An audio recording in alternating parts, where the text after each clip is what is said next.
surroundings, we have learned about the animals that live on land, the terrestrial and the desert adaptations. Now we will come to the aquatic habitat. Aquatic, aqua comes from the word, it's a Latin word which means water. Okay, so aquatic means anything related to water or the organism. When I say aquatic habitat, I am talking of the organisms which live inside water or live on the water surface. Okay, so let us understand what are these organisms. In case of animals, I can give you example of fish, shark, whale, octopus, snails, hydras. They are all example of animals which live in water. Plants also, there are certain plants which live in water, like you have lotus, you have water lily, you have water hyacinth, and you have water chestnut, what you normally call as singhara. Okay, so they all are water plants, and apart from them there are plants like hydrilla, vallisneria. So these plants are also found inside water. Now let us understand, when you are living in water, you need to have certain changes in your body so that you are able to survive in water. Let's see, the first change that they would need is, when they have to move inside water, they have to cut through a resistance. You know, water gives them a lot of resistance which can restrict their movement. So the first adaptation that we see, and we are talking of general adaptation in the fish. Okay, when I talk of fish, I can also, though shark and whales are not classified as fish, but they do show these adaptations. So let's understand what are these adaptations. They generally have a streamlined or a spindle shaped body. When we were doing movement, we understood that to cut through water you need a kind of a body which offers least resistance.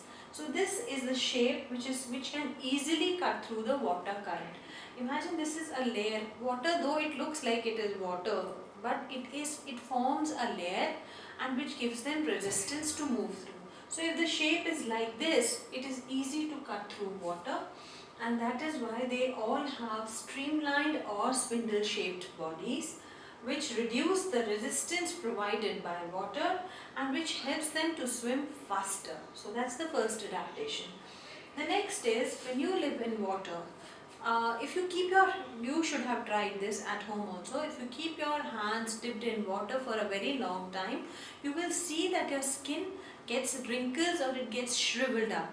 So water has a decaying effect on the skin, but to avoid this kind of decaying effect, or to preserve their skin, their body is covered with water resistant scales. Okay, so these scales protect their body from getting damaged from water. Now they have fins as organs of locomotion, and then the most important adaptation that we see in them is, see, animals which live on land, they can breathe the oxygen from the air. Okay, it's very easy for us to breathe oxygen from the air, but in water, the animals that are living, how do they take in oxygen?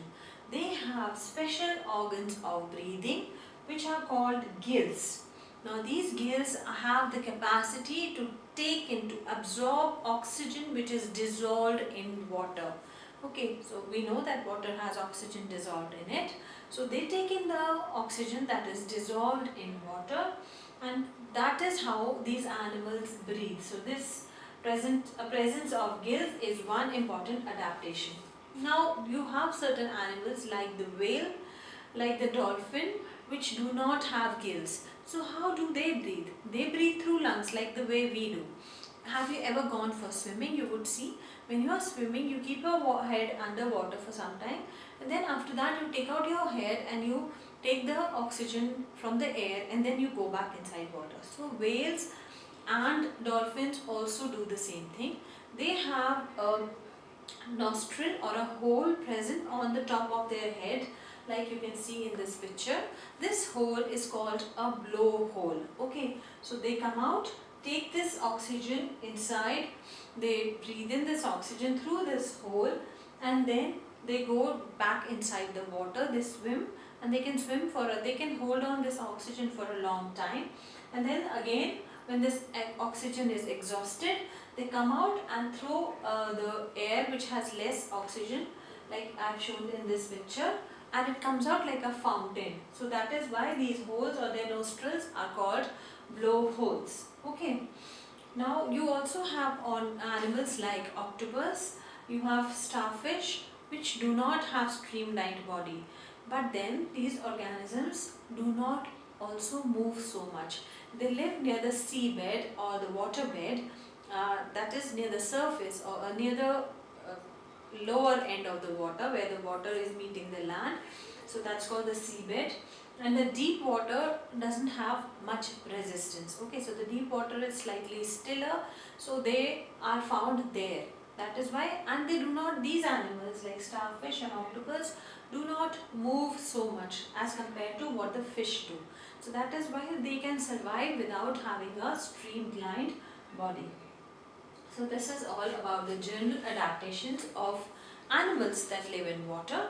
Now we will be understanding the adaptations of plants that are living in water, or the plants with aquatic habitat. Okay, now let us learn about adaptations in aquatic plants. That means the plants that live in water.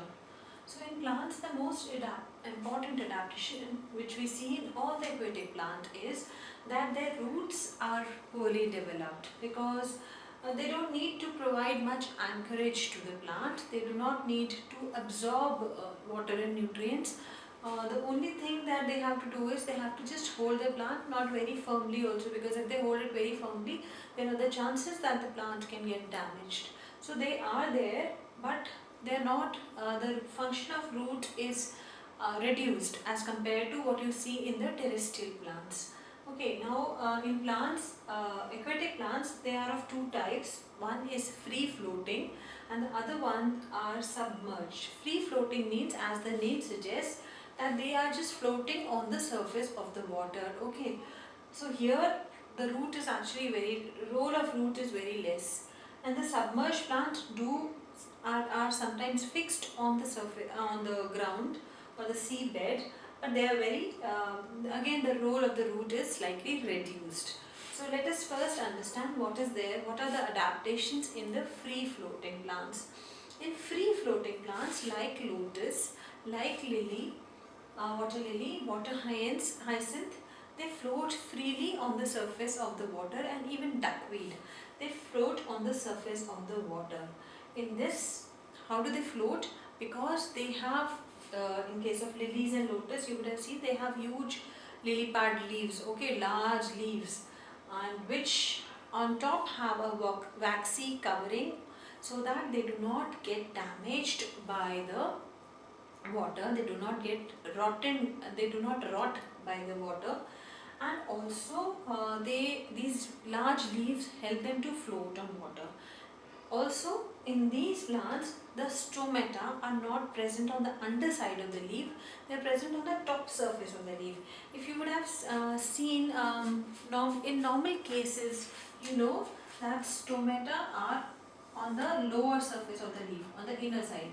But in case of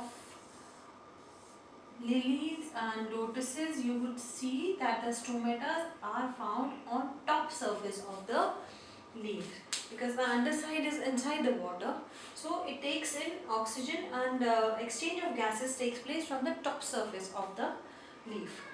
The stems of submerged freely floating plants are very light, and they are not woody. They can't be very hard and woody, because otherwise the water current will break them. So these stems also have, they are like canals, and they have lots and lots of air canals or air cavities present in them. So basically very hollow stems which allow them to float easily in the water. They can move around with the water. Okay. This makes the plant body very light. So if they had very thick woody stems, they would have broken very easily with the water current. So the stems are also made in such a way that they do not provide any resistance to water, and that is why the plant is saved from damage of water. Okay.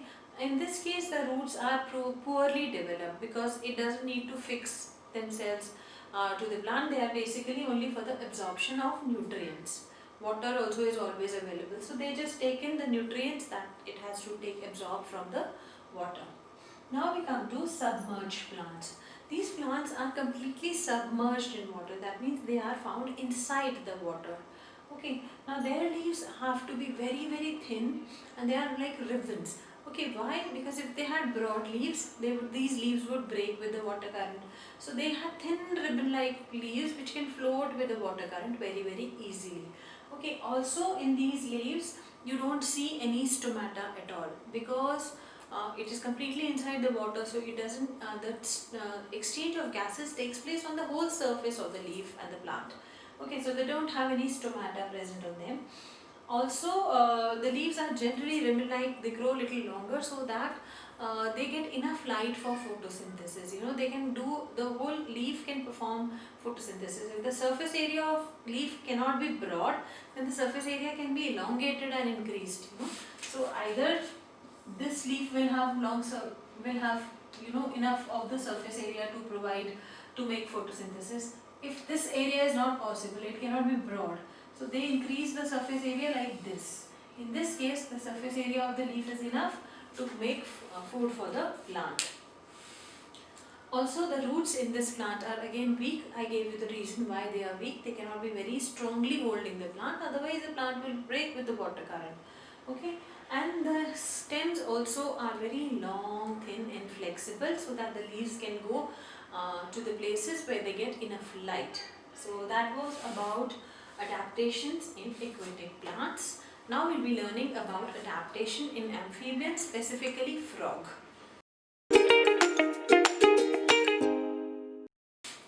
Now we come to adaptation in frog or adaptation in amphibian. Amphibian comes from a word which means amphi, which also means both. So in case of frogs, amphibian means an animal which can live both on land as well as water. So a frog has a capability or a capacity to live very easily in both kind of conditions. It can survive in water also, and it can survive on land also. So it has special adaptations or special features which make it an amphibian, or which give him the capacity to survive both on land and water. Now what are these adaptations that help him survive both land and water? The first one is, see, when they are in water they have to swim. So for that they have webbed feet. Okay, they have, between their toes we have air gaps. They don't have those air gaps. They have a web, a flap of skin, which helps them to swim very easily. Okay, now their hind limbs, when they come on land they have to hop, they have to jump. So their hind limbs or the back limbs are the muscles are very very well developed, and which help them, so which gives them this bounce or the jumping motion. Then when they are on land, they breathe in oxygen like the way we do. So they have lungs through which they breathe in oxygen. But when they are in water, they don't have gills. They do have gills, but I'll come to that point later. So when they are in water, adult frog, I'm talking of adult frog, it will breathe through its skin. Its skin is moist, it's slimy, it's moist. So the exchange of gases takes place through the skin when it is in water. Okay, but when in land, it breathes through the lungs. This is in adult frogs. But frogs lay their egg in water. So, and their eggs hatch in water, so tadpoles come out in water. So as long as they are in a tadpole stage, they are in water, they will be breathing through gills. They have gills at that stage. But when they grow big enough to move on the land also, then these gills stop functioning and lungs take over. So they develop lungs to breathe on land very easily, so that they can take the oxygen from the air and breathe. And now when they move into water, then it is their skin which performs the function of exchange of gas. So it happens through their skin.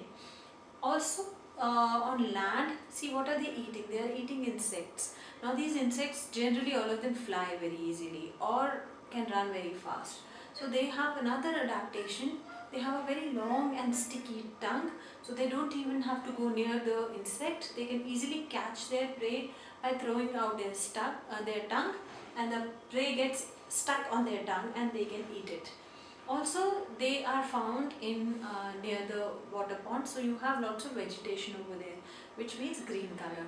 Their skin color is also green or shade of greens and browns only, which helps them to blend in the surroundings. So they also show a certain amount of camouflage where they blend in or merge in with their surroundings, so that their prey or even their predators cannot spot them easily. So these are the adaptations in frog. Now there is one more thing. When you go to high mountain regions or very high altitudes, like if you go to Leh and Ladakh, you will find that initially for 2-3 days you will have headache, you will feel a popping sound in your ear, and you will also not be able to breathe very easily. You will be feeling like breathlessness. Why does this happen? This happens because there is very less amount of oxygen present in these high altitude areas. Now after 2-3 days, if you don't do much activity, you are advised to rest for 2-3 days initially when you go to places like this. So after 2-3 days, your body automatically adjusts to the less amount of oxygen that is available to it, and it starts functioning normally, So after 2-3 days, so when such kind of adjustment happens in the body for a very short term or for a very short while, this is called acclimatization, or getting used to a climate, a particular climate. So this is called acclimatization. And so if I have to define it, I will define it as short-term changes that happen in an organism to adjust to its surroundings. Now acclimatization is different from adaptations. All these are adaptations that we had studied.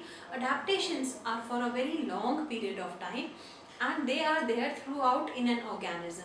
Acclimatization happens for a very short duration of time, and when you return back to, like I gave you the example of going to high altitude area, so when you return back to the normal altitude, you will find that the body has again resumed and started functioning normally.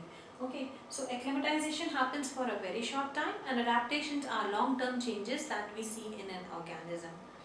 And with this, we finish this chapter, the living organism and its surroundings. Thank you.